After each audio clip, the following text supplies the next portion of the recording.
Good morning, everybody, and thank you for coming.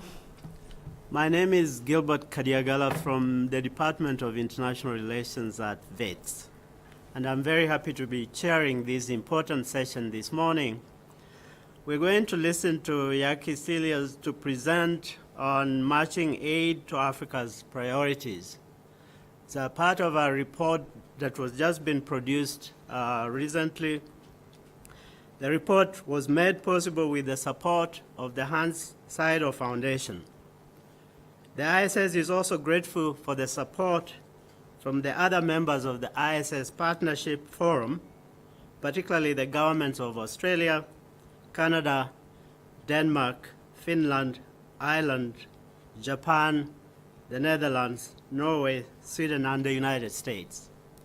Yaki is the chair of the Board of Trustees here at ISS and is also the founder of the ISS. After he makes his presentation for about 30 minutes, there will be a respondent from Professor Elsaba Lutz, who is the Dean of Economics at the University of Pretoria. Without wasting too much time, I want to invite Yaki to give us his presentation. Thank you, Yaki.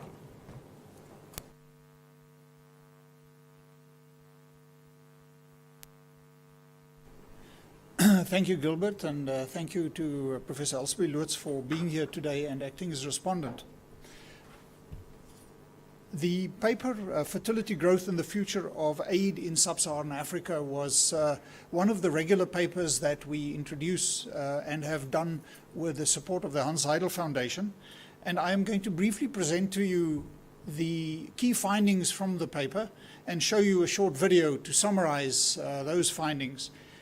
As many of you know who attend our briefings, at the African Futures and Innovation section that I now head, we use the International Futures Forecasting System that is hosted at the Pardee Center at the University of Denver as a tool to allow us to think and to model the future. So IFS is a long-term, country-specific, regional and global futures system that allows us to look backwards to about 1960, sometimes a bit further, and it allows us to understand the path that we are currently on, to analyze how we have gotten where we are, and to look forward until about the end of the century, 2100, for 186 countries. It is a national model, therefore. IFS is data heavy. It has about 3,600 data sets within it from the World Bank, the IMF, whichever international data provider that you can think of, and allows you to then forecast to the end of the century. It is therefore at once a massive database and a forecasting tool. It has within it a number of submodules. It has in actual fact 12 submodules. Starting with demographics, of course, which is the basic module of forecasting.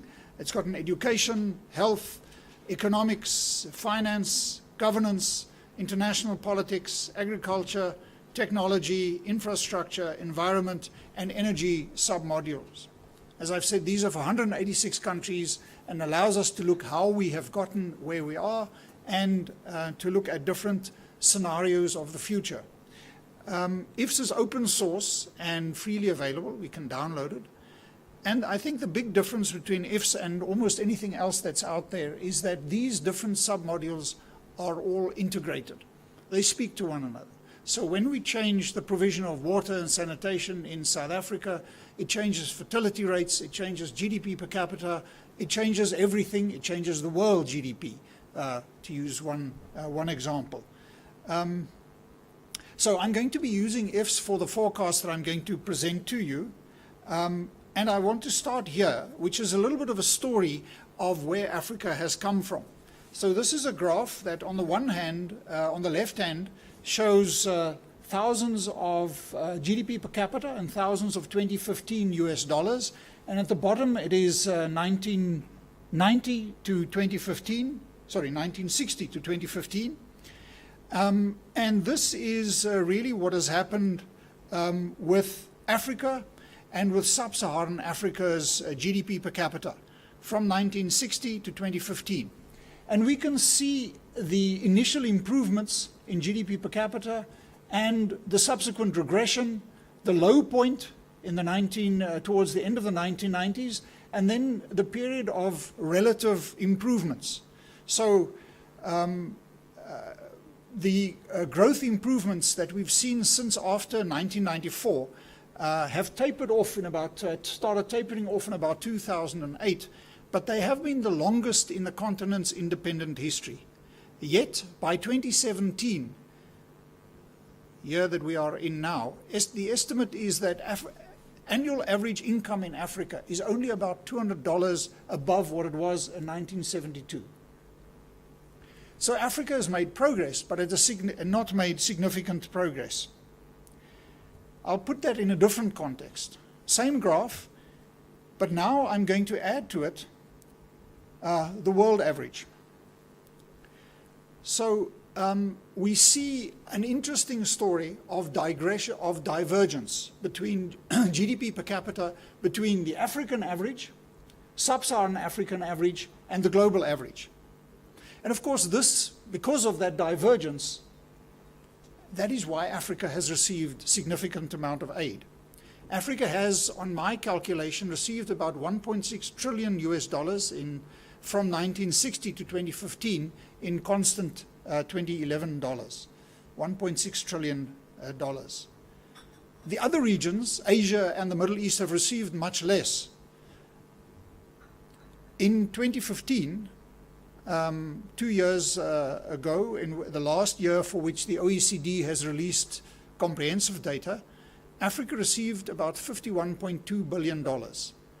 Now that amount, $51.2 billion, excludes private donors like the Gates Foundation, Soros Foundation, and so on, and it excludes donors such as China. China provided about $5.4 billion in 2015 alone. So if we add the $51.2 billion, we add onto that what donors like China provides, plus the Gates and other foundations, Africa has probably received close on $60 billion of aid in 2015. So the question really is, what contribution has aid made to a variety of indices?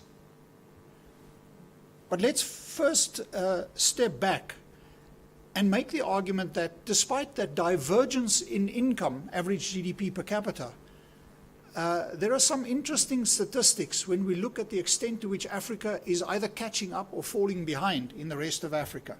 For example, the infant mortality gap has decreased when we compare the world average with the average in Africa. In 1985, the world average was about 55 deaths per 1,000 live births, and about 116 in Sub-Saharan Africa. So that gap the infant mortality gap has decreased from about 61 between the global average and the average for Africa to about 32 deaths. In the same instance, the average life expectancy gap between the world average and Africa's average has decreased, has narrowed by about 2 years. We don't see a really catch-up by Africa in terms of mean years of education. There doesn't seem to be convergence. And in our analysis, and we've done a series of papers on the gaps that Africa has compared to the rest of the world in education, health, and infrastructure, Africa's infrastructure gap is in actual fact larger than any of the other gaps. And I think this is quite an important takeaway from the research that we have done. So the question really is, on the one hand, Africa is falling behind on GDP per capita. I showed you the difference. Yet Africa is catching up on indices like infant mortality, like life expectancy. It may not be catching up with education, and the infrastructure gap remains huge. But that is one of the interesting questions that I think we need to ask ourselves. What is the reason why Africa is catching up? I think there are, in certain aspects, I think there are certain obvious answers. You come off a low base, the impact of globalization. But the question is, what So there are large improvements in infant mortality and life expectancy, but what of that can we contribute to aid, if any? And I think this is really something that about which there is a significant amount of literature and hundreds of thousands of studies, particularly on individual projects. Recently, a number of new research findings have been tabled in the academic community that really try and put a handle on the contribution of Africa. And clearly, at a project level, aid has made a huge contribution to specific issues like river blindness in West Africa, the eradication of smallpox, improvements in modern contraception use, declines in malaria death, There are many examples of contributions that aid have made to the lives of many, many poor and destitute people across the world, but particularly in Africa. Evidence would indicate that aid has a relatively modest impact on growth. It promotes structural changes in the economy, it improves social indicators, and it reduces poverty. But the relationship is modest. It varies greatly from recipient to recipient, and it diminishes at high levels of aid, as I think one would expect. Essentially, and I think this is key, when I started off with this research, I was really looking for the relationship between aid and poverty, because poverty is often used as the main indicator of success, particularly with aid. That is why it is the SDG 1 in the Sustainable Development Goals. But what aid clearly does, it contributes significantly to government revenues. It adds about 11% of government revenues to low-income African countries. But essentially, aid is palliative. Aid cannot compensate for poor economic growth. It can help alleviate some of the worst indices of suffering, of poverty, and of specific diseases. But I think Africans and many commentators think that aid is supposed to provide that incentive for economic growth. It cannot do so. Aid can get behind and be hugely important. And also we have seen that aid has changed. In recent years, what we see is that aid levels have really leveled off. This is a graph that shows from 2000 to 2016, in constant 2015 US dollars, what has happened with development aid once we include refugee costs. And it basically shows that although aid in constant dollars, in current dollars has increased, because this portion of aid is what is used in in-country support. So and for humanitarian relief. So that component of aid has essentially remained flat since about 2006, 2007. But the component of aid that has gone for humanitarian relief and in-country refugee costs has increased dramatically. Countries such as Germany, for example, now uses something like 20% of aid inside Germany for refugee costs. So aid levels have largely remained flat for the last 10 years. What has been happening is that aid has, over the last few decades, increasingly moved towards low-income countries. So what this shows is a percentage of aid. For example, in 1985, the portion of aid that went to low-income countries, low middle-income countries, upper middle-income countries, and high-income countries. And if we advance this to 2000 and to 2015, we can see the extent to which aid, the amounts of aid that is going to low-income countries has shifted, and the amount of aid that has gone to upper middle-income countries has declined. There are 27 countries in Africa that are characterized as low income, 18 lower middle income, 8 countries that are upper middle income, and only one African country, the Seychelles, that is defined as high income. So aid clearly, although levels of aid globally have not increased in recent years in absolute terms, what has happened is that aid levels aid has shifted increasingly to low-income countries. Now, a big discussion, as many of you would know, is that aid, or the main debate at the moment is really that aid is the move from aid towards unlocking private investment. Now, this is two graphs that indicate aid, remittances, and private capital flows towards low-income countries and towards middle-income countries. And the graphs are both from 1985 to 2015. So this is the portion of aid that low-income countries get and that middle-income countries get. This is the portion of remittances, and this is the portion of foreign direct investment. So I think it's a very powerful illustration of the extent to which low-income countries remain largely aid-dependent, and in our view will remain aid-dependent for many years to come. The mantra that foreign direct investment is going to unlock Africa's growth potential may hold for middle-income countries. And we can clearly see how, in particular, foreign direct investment and remittances to a lesser extent are really also moving to middle-income countries. These are global and not for Africa. So how has aid changed in recent years? I think clearly aid, we see much less aid, much less tied aid, and aid is much more transparent. There is the focus on unlocking private investment that I've spoken about. The argument that low-income countries will probably remain aid-dependent for decades to come. And that we've seen many new donors. That has led to fragmentation of aid, which makes aid less coherent and more fragmented. There are many, particularly smaller donors, and you find country coordination problems, and in particularly poor countries with limited capacity to be able to respond and to meet the reporting requirements.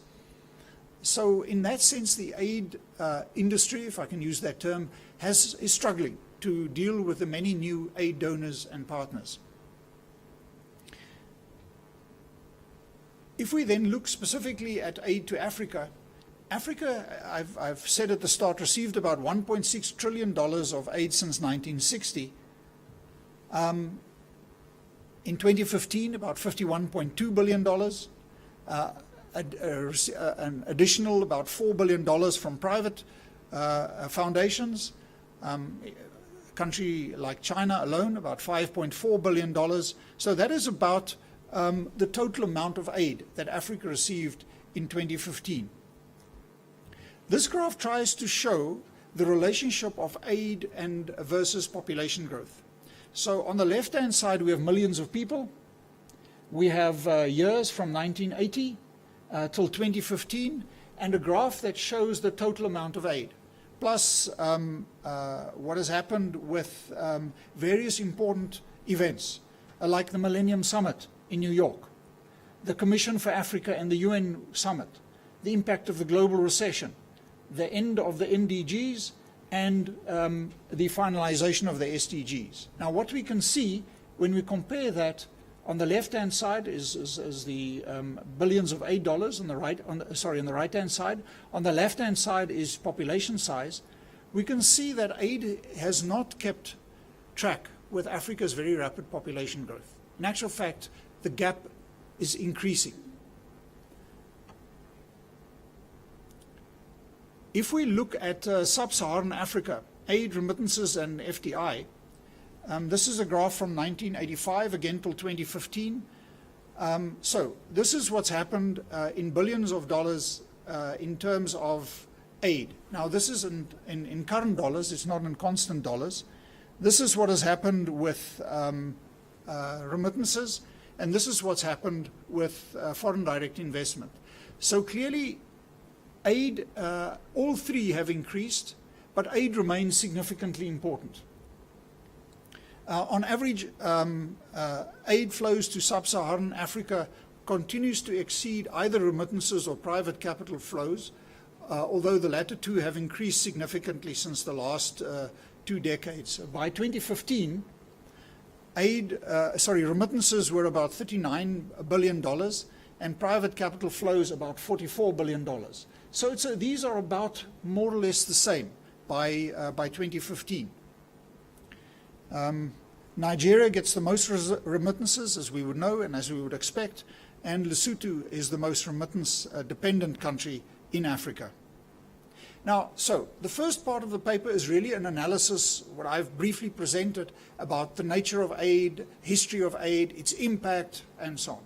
And then the second part of the paper really looks at future scenarios. And there are three scenarios. A current path scenario, a scenario where we increase aid and where we reduce aid. So, of course, this is population under each of the scenarios by 2030 and 2040. South Africa, Sub-Saharan Africa's population goes from 669 to 1 billion to 1.4 to 1.8 billion people.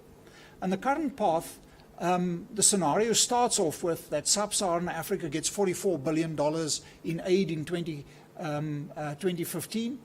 And then we do, and in the current path, that is where we expect aid to go, that it would probably expand to about $87 billion by 2030 and $119 billion by 2040. Now, that sounds, when we did a study on aid in Ethiopia, and we did a study on Ethiopia and we did one on Mozambique, we had big discussions on where aid trends are going to go. And these may seem relatively aggressive, the current path, but in actual fact it's not. Because we must remember that the donor countries, their economies are expanding. And aid is going increasingly to low-income countries. So the amount of aid that is going to go, in particular to Sub-Saharan Africa, is going to increase quite significantly. Even if, because poverty, on our current path forecast, poverty in Sub-Saharan Africa is going to, the absolute number is going to remain, it's probably going to increase slightly. It's about 400, just over 400 million Africans that live below $1.90. That'll maybe be about 500 million by 2030. The percentage goes down, but the absolute number of poor Africans remain more or less the same. Whereas poverty in the rest of the world, particularly in India, is coming down very dramatically. So aid in future, when we speak of poverty in future, it's largely going to be a story that is around Sub-Saharan Africa. It's no longer going to be poverty in India. By 2030, poverty in India, we estimate or forecast, will be around 3%, which is a significant reduction from where it is. So these are the scenarios, a current path forecast or a base case forecast, where we increase aid moderately from about 87 billion to about 109 billion in 2030, and less aid where aid decreases to about $65 billion. Now, to show what this looks like, this is what it looks like in relation to the population forecast that I showed you previously. So this is from 2000 to 2030, population growth, which is on the left-hand side, and then what our aid scenarios. So this is the current path, where we believe it is likely that aid levels will go. This is an aid push, or more aid. And this is the less aid scenario that I showed you. So these are, those scenarios, the current path, the more aid, and the less aid. So what does that do to poverty? Remember that aid makes a contribution to poverty reduction, but it is not the primary measure through which to measure the impact of aid. So this graph, years at the bottom, this is 2015 forecast to 2040, and on the left-hand side we have the percent of the population.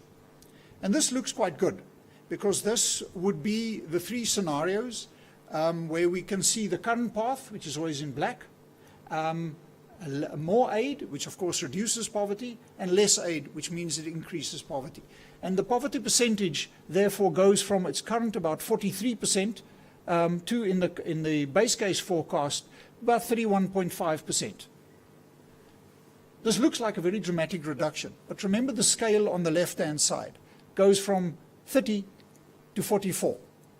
So the reduction appears very aggressive, but it is not that aggressive in terms of absolute numbers, as I will show. If we look at poverty numbers instead of percentage, that's what it looks like. So those are the same three scenarios. This is our current path forecast, now looking at millions of Africans, about 450 million Africans that at the moment live in extreme poverty. By 2040, we expect, our forecast is that's going to be about 650 million, if I read that correctly. So aid contributes to poverty reduction, but absolute numbers of poor people in Africa is likely, in our forecast, going to increase. So by 2040, we expect absolute poverty numbers to either be 625 million, 647 million, or 667 million people.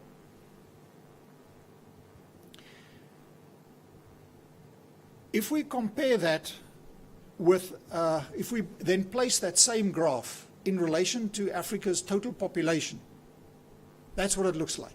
So on the left-hand side, millions of people. This is now Sub-Saharan Africa's total population. These are the three scenarios that I've just shown you in terms of what is happening with absolute poverty in Africa. So the number of poor Africans, Africans living in extreme poverty, come down as a portion, but in absolute numbers, they increase. Now this is on average, the average growth rate for Sub-Saharan Africa is just over 4%. So what this gives you, this is what that forecast gives you. The population goes from about 1 billion people in this is for Sub-Saharan Africa, from about 1 billion people in 2015 to about 1.8 billion people by 2040, forecast to 2040. And poverty in 2015, at the moment, poverty there is about 459 million people. By 2040, as I've just explained in a previous graph, the number of extremely poor people, that is people living below $1.90, would either be 625 million people, which is the more aid scenario, and the current path forecast, 647 million, or 667 million under the less aid scenario.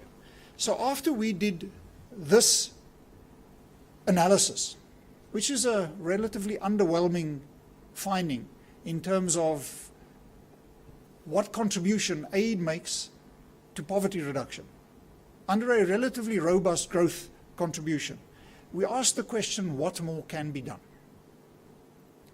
Because clearly, aid is not a panacea. Aid cannot compensate for growth, for national growth. And we started looking, really started looking at population and the impact of fertility rates. Now, this is a graph that shows what the population structure is in 2030 of, this is base case for Nigeria for 2030. This is India. It looks like the Taj Mahal, as we would expect, by 2030. This is China. You can see the impact of the one-child policy. And this is the US.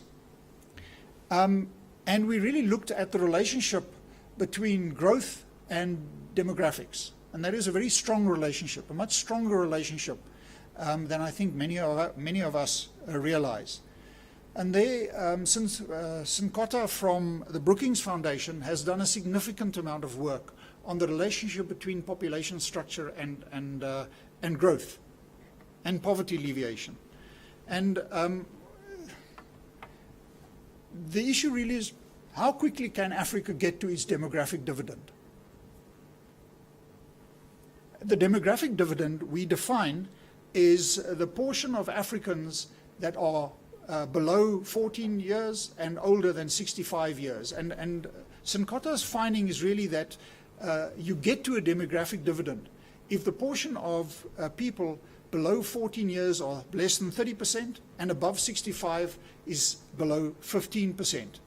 Another way of looking at this relationship is that if your median age of your population is between 26 and 41 years of age, your economy grows the most rapidly. And there's a very strong relationship between economic growth and the size of your working age population. And this is all that this is. Now, incidentally, South Africa's median age is at 26. Sub-Saharan Africa's median age is currently 19. So we are way below getting to a demographic dividend at which Sub-Saharan Africa really is able to reduce the number of dependents and grow rapidly. Just by way of illustration, Germany is about 47 years, India is currently 27 years, China currently 37 years, as the Chinese population is rapidly growing. So if we then look and compare, next I compare the demographic dividend between the Asian tigers, China, and low-income Africa. On the left-hand side is the working age population related to elderly and children. So this would be the average for the Asian tigers going from 1960 to 2015. That would be China. You can see how rapidly China is aging. And this would be low-income Africa. This is low-income Africa. And for me, this is really an increasingly an important factor in trying to understand why average income levels, remember I started with income levels, are not changing. It really has almost everything to do with the fact that we cannot get to our demographic dividend. We have, I was lecturing yesterday, we have, as I said to an audience, too many children that we do not have the means to feed and to educate, related to our working age population. So the next step was to model the impact of reduced fertility rates in Africa. What I did is a country that has got very high fertility rates, but that is doing very well in Africa, is Ethiopia. Normally the main driver of reductions in fertility is female education.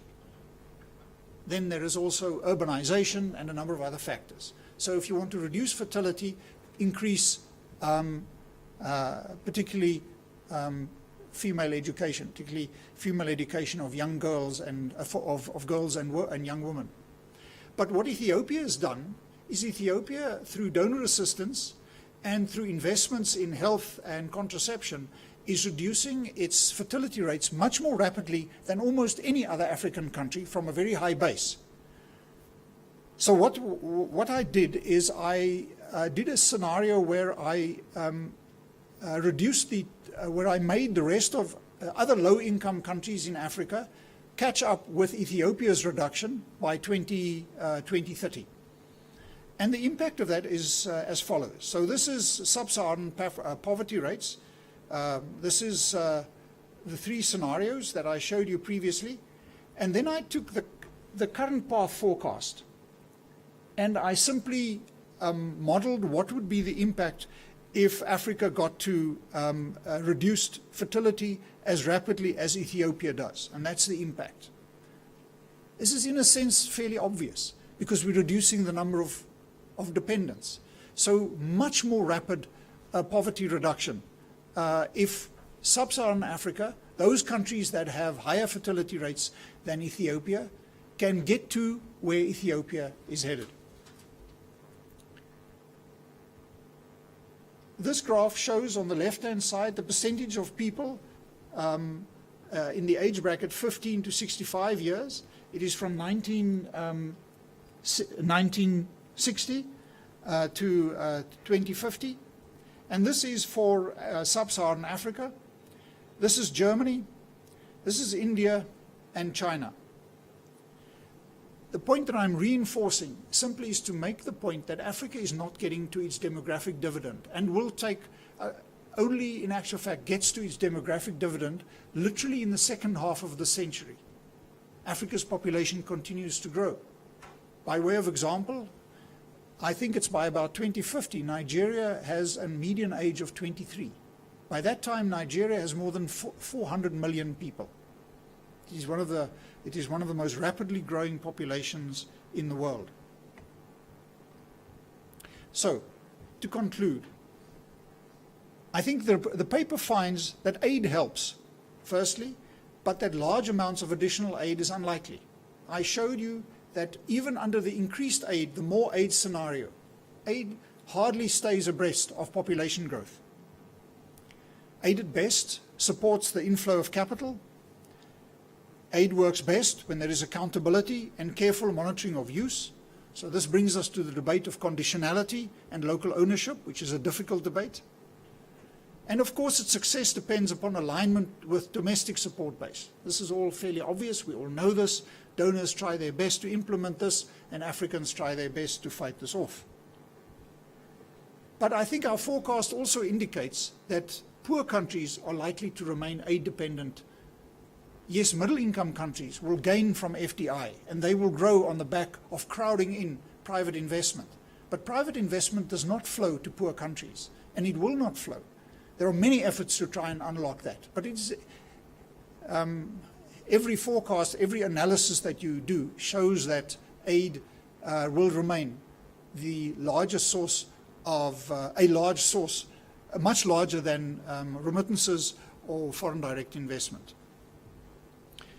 And of course, it's important to support domestic resource mobilization. We want to create a social contract between taxpayers and between the government for a variety of reasons. That is sustainable, it supports democracy and accountability. But I think that the most important finding, which was relatively unexpected when I started with our work, is that relates to the future, the importance of focusing on Sub-Saharan Africa's high fertility rates. And increasingly, and we've been looking at the future of Africa from a variety of dimensions. Next week, we're launching a paper that looks at some of the key characteristics of Africa out to, I think, 2040 or 2035. But if Africa cannot get to its demographic dividend, literally it will remain poor. And I think I can be as strong as to make the argument in that sense. So I'm going to conclude by showing a short video that summarizes and front loads this issue of total fertility. You have to click again. Oh, no.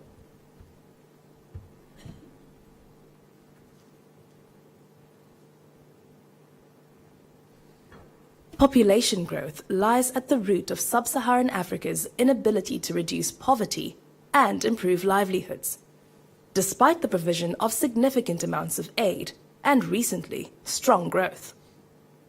Between 1992 and 2008, Sub-Saharan Africa experienced the most sustained period of economic growth in the region's independent history. But by 2017, the annual average income per person was only $200 higher than in 1974, when it had last peaked. Close to 43% of Sub-Saharan Africa's population currently lives in extreme poverty. From 2017 to 2030, its population is set to increase by almost 40% to 1.5 billion people. Despite an expected average economic growth rate of more than 4% per annum to 2030, the share of extremely poor people is expected to decrease only slowly to about 38%. Since Sub-Saharan Africa is poor, it has received more aid than any other world region. According to the OECD, Sub-Saharan Africa received $43 billion in net aid in 2015 alone, plus several $billion from new donors such as China and private philanthropy such as the Gates Foundation. Aid fills many gaps. It improves schooling, health, contributes to economic growth, and helps reduce poverty. Most aid does this by supplementing government expenditure to expand service delivery. Improvements in education, governance, and health are all important. Yet, historically, the age structure of a population has been critical. Countries with a large ratio of working age population aged 15 to 65 years to dependents, children and the elderly, tend to grow much more rapidly. This occurs when the median age of a population is between 26 to 41 years. In Sub-Saharan Africa, the median age is 19. The median ages in China and India are 37 and 27 respectively. When compared to population increases, aid levels to Sub-Saharan Africa have not increased in real terms for several years, and it is unlikely that the international community will ramp up for a big aid push. Private investment flows and remittances to Sub-Saharan Africa have increased, but most goes to middle-income countries. Poor and fragile countries will remain dependent on aid into the long term. Poor countries in Sub-Saharan Africa must improve many things, including governance and domestic revenue collection. But most important is to focus on efforts to reduce the continent's high rates of fertility. Download the full paper on the website of the Institute for Security Studies at www.issafrica.org. Thank you very much.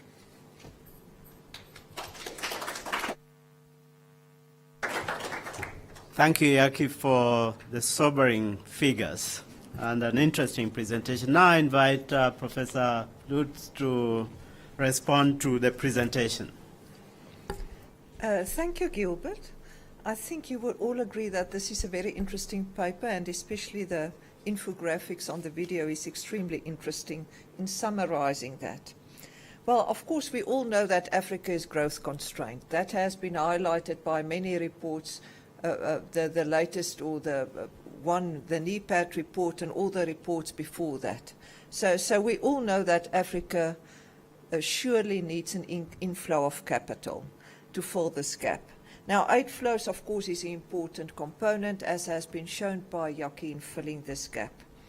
Now, aid flows to developing countries, and in particular to African countries, have been addressed in a wide range of research reports and research over many years. In the majority of this literature on the topic, the analysis was more what we call a backward-looking, in the sense that the modeling and the analysis took place by looking at what happened in the past and how the various variables have been influenced, and what are the analysis in this regard, and what are the relationships between the various variables. In some cases, they've also done forecasting, of course. But the difference with this report is, of course, taking historical data into account. The report provides an overview of the recent trends and, most importantly, a 3-scenario forecast on the future of aid in Sub-Saharan Africa and the potential outcomes on a number of variables under these 3 scenarios. And I think you would all agree it is somewhat disappointing but very engaging. This is a novel approach where the various outcomes could provide clear guidelines to where policymakers and donor agencies on how and where to direct their future official development assistance. I wish to congratulate Yaki and his team at the ISS on a well-researched and informative report on such a wide-ranging and complex topic. And you've seen that this is indeed a very complex topic. So what do we know from aid based on the report? I'm just going to highlight a few things. Some of them have been highlighted by Yaki himself. The literature, firstly, is inconclusive about the relationship between aid and various macroeconomic variables. In most cases, the conclusions reached depend on the scope of countries included, the periods covered, the variables included, and the variables included in the modeling. Where a causal relationship exists, the relationship is modest and depends on the level of aid in a particular country or in a group of countries analyzed. Although indicators of well-being improved over time, it is not always clear that the link to more aid contribute to the improvements. That is very difficult to judge. It could have been improvement in the governance or government of a particular country as well. However, the government revenue dependence in low-income African economies has been a clear-cut case. And that applies to about 30% of African countries. These countries can simply not survive without aid. Donor countries are not complying also with a 0 point, and I'm putting complying into inverted commas because this is simply a guideline, with a 0.7% of gross national income guideline for aid to flow to countries.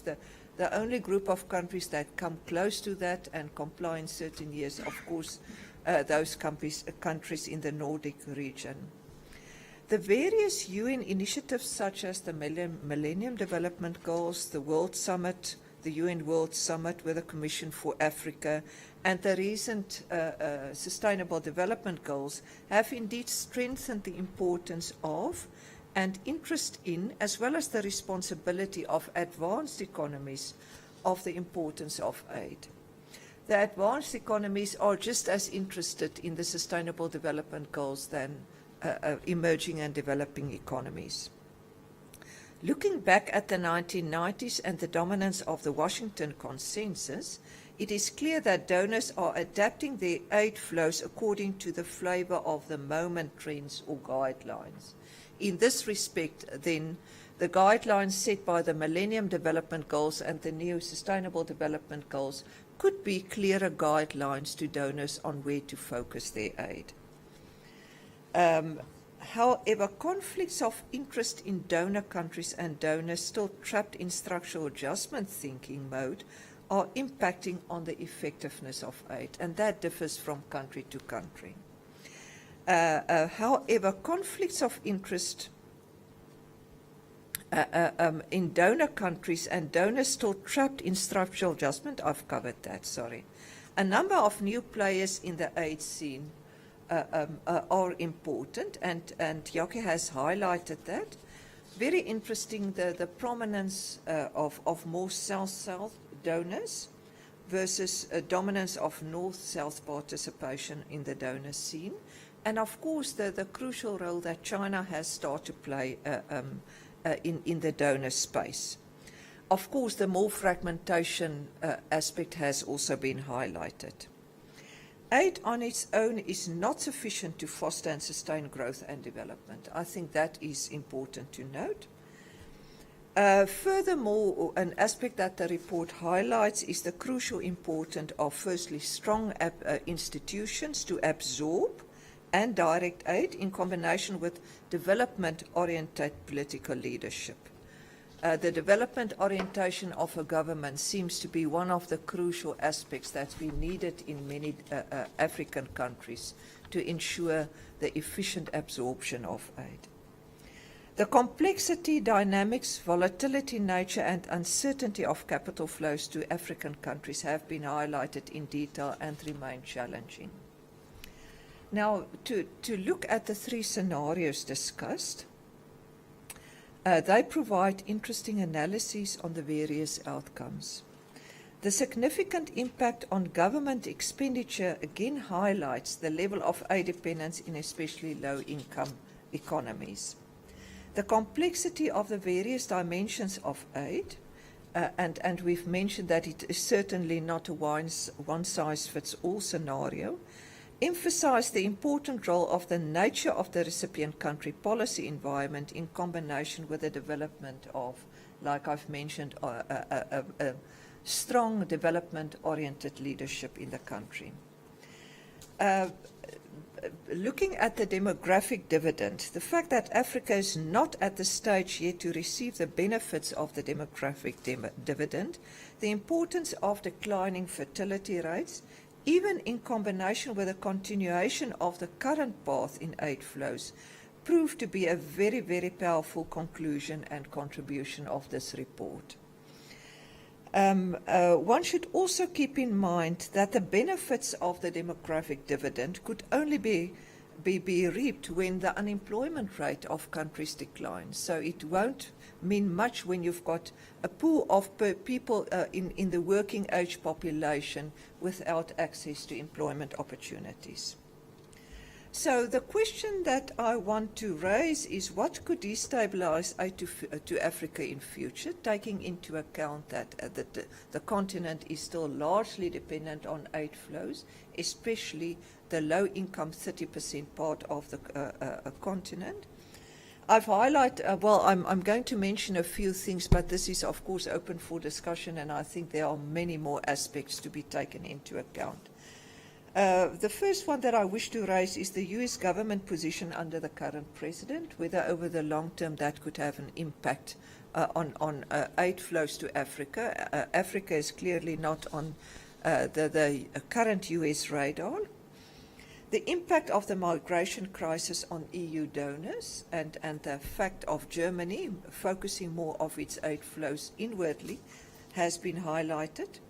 The future role of China in the aid space, where they seem to be controversial in the sense that they combine aid flows to Africa, to particular countries in Africa, with foreign direct investment, as well as investing in infrastructure.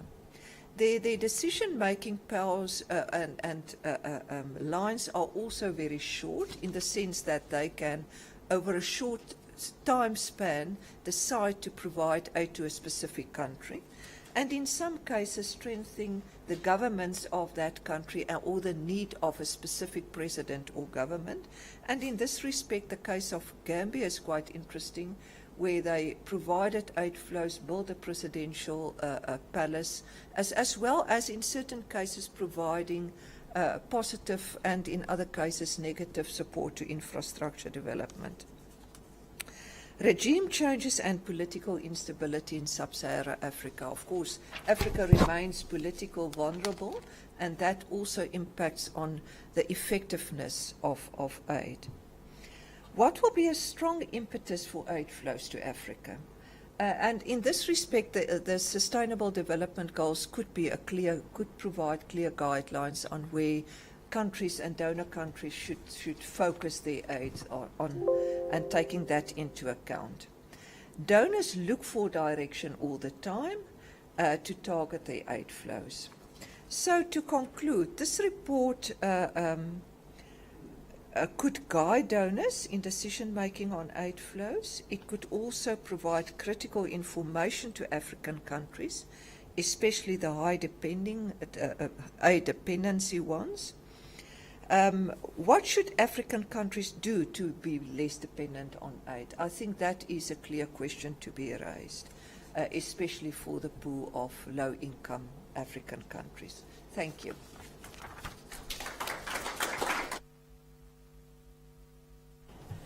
Thank you very much, Professor Lut, for the response.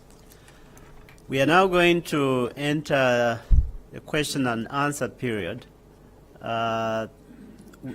The previous session was telecast via YouTube, but now we're entering a period where we're not doing that anymore. So Chatham House rules here. Feel free to ask any questions to Yaki.